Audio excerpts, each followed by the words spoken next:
once said, what is the calculus of innovation? The calculus of innovation is really quite simple.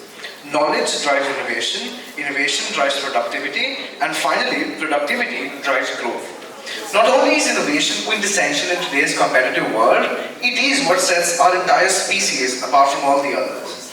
We would like to call upon Ms. Deepika Walian to carry this thought forward. Based in Delhi NCR, India, Deepika Walian has over 12 years of experience in developing business and handling projects, such as lead consultant for school improvement and development, new school development and approvals, and teacher professional development.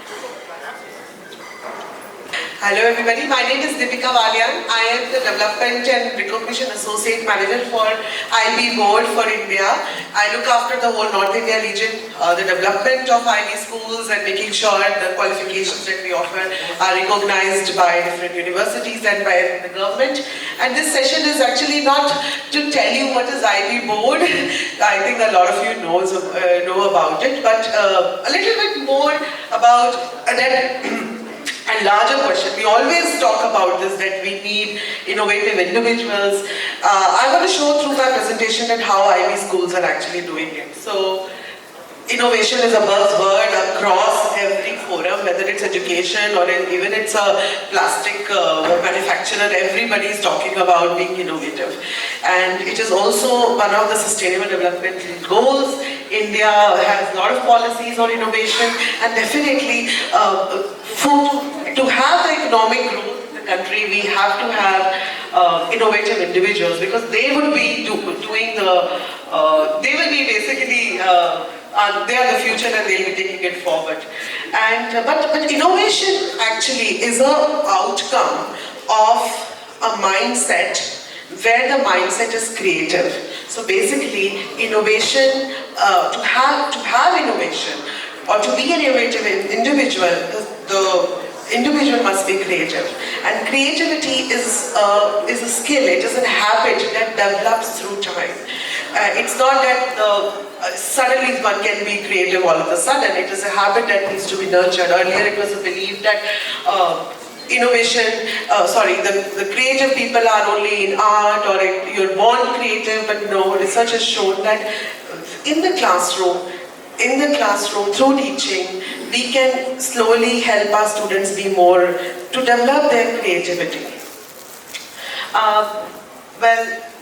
This is an important aspect I want you to discuss, that there are different kinds of creativities that we see in our classroom. Mini Cs are we dealing with. Mini Cs are all the children, whenever you teach them something, they have certain creativity going on in their head to even absorb that knowledge. That are the mini Cs. The little Cs that we see in the school are those who are creative in applying that knowledge into some context. So in the school life, we generally deal with mini Cs and little Cs. In fact, the Bloom there's talks about it, that Bloom will be revised now, because even to do, which we use to make our lessons, to do every step of Bloom, remember, understand, apply, creativity is involved. So it is such an important, it is really important to have creative opportunities going in the classroom. But where does creativity happen? The creativity cannot happen in an overburdened, subject compartmentalized education system, and where there is a very, just like what Nam was saying something, that you cannot have suddenly a moment of debate where the perspective can be shared, but then you go in the class and then you are only marked yes once you do the right answers. So it means that at every opportunity the child should get, they must have the opportunity to be creative, to express themselves, and the teachers are the biggest role models for that. Now, this is, now very quickly I'll go through this because I know I'm running out of time. How would you know that which school are innovative schools? In the international system, these are the benchmarks. Any school where the leadership is committed, where the teachers use the innovative practices and offer student opportunities, and most important, the curriculum is broad, and every activity, the way the lesson is planned, the teacher should really focus on bringing the opportunities of problem solving and creativity for children. And then what you will see that your students are engaged in a lot of social responsibilities, and they are independently working on some projects which have meaningful impact on society. That is what IB schools are doing across the world. The mission of IB is to have a better world through the school programs, the 4 programs that we offer. All the discussion that is going on today, honestly, you need not to have a separate social and emotional thing. You need not to have a separate skill subject. You need not to have separate things at all. They can all be taught in the classroom just by changing the approach of teaching. And this is what IB is doing, because in IB, the students are the whole planning, the assessment, the pedagogy is based on developing these profiles in students. So that means that the teacher, whenever she's doing something, she's always ensuring that this is giving student opportunity to be balanced, to be principled, to be knowledgeative, to be better thinkers.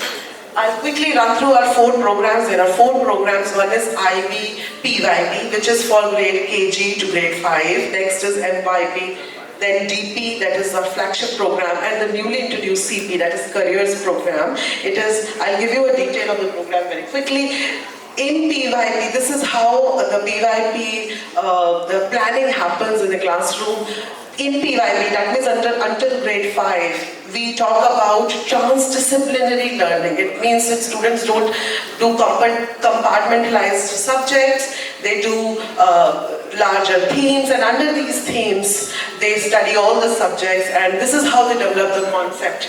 They understand everything by what, how, when, what is my connection to it, what is my responsibility, your perspective can be different. They're always talking about the skills that they're developing. My own daughter, she's in grade 4, and she's always like, Mama, for this we have to use our thinking skills. Here we have to improve our communication skills. So the whole vocabulary changes. And these are some planning sheets I wanted to share. And eventually in PYP, we don't have test exams at the end. Rather, students showcase their learning through an exhibition called a student-led conference. Then moves to MYP, which is from grade 6 to 10. And from grade 6 to 10, the students are, the whole idea of learning is identifying the relationship of them with society and a more global approach of education, more scientific and technical innovations. And this is how some lessons are planned. You can see that there are some facts to learn, there are some concepts to develop, and there are some topics to debate. So every lesson is like that. It's not that the whole teaching itself allows all that we want to do, all the discussion that is going on there. We have digital examination for grade 10, which is called as e-assessment. For DP, I don't need to tell you, it is where the students who have gone through the DP, the whole journey, are now the creative problem solvers, and they graduate with 6 subjects, 1 extended essay, 1 statement on themselves, and where they stand in the world of knowledge, and they have done 50 hours of a very important project, and then they graduate with DP. Now we have a new program, IBCP, very rapidly growing in India. It is called as Careers Program, where the student can do 2 or 3 subjects, and along with it, they engage in career-related studies for 360 to 500 hours. It could be data science, artificial intelligence, event management. So it is a very, very rapidly growing, area, and we are seeing a lot of growth here. These are the kind of teaching opportunities, the training opportunities that are available for IB teachers. And very importantly, I really want to tell you, being in IB school is very special. The whole process is so beautifully designed. Let me tell you what happens very quickly. It's not that you introduce IB and from tomorrow you are in IB school. You first become a candidate. A consultant is given to you. The consultant works with you for a year. and then during that year your teachers are slowly trained, and then all your staff together undergoes an evaluation. There is no, and when that evaluation happens, it is not about any infrastructural requirement that you must have this much size room, you must have this much area. No, it's only how the teaching and learning is going on in the school, how your students are showing their agency, and only then you become an IB school. So it is completely aligned with NAP also. If you choose an IB journey, you are doing well with NAP. I want to say here that you need to be an IB school. You can always take good from IB and implement it in your school. And thank you so much. My name is Deepika Walian. That's my number. You can always contact me to have discussion on how can you be an IB school, or any questions that you have about the training, etc. I'll be happy to help you. Thank you so much.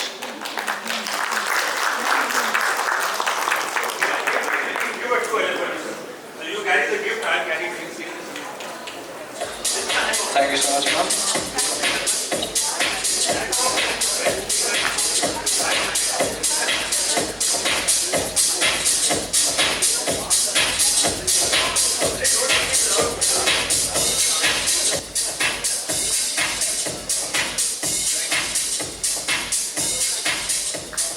Thank you so much, sir and ma'ams.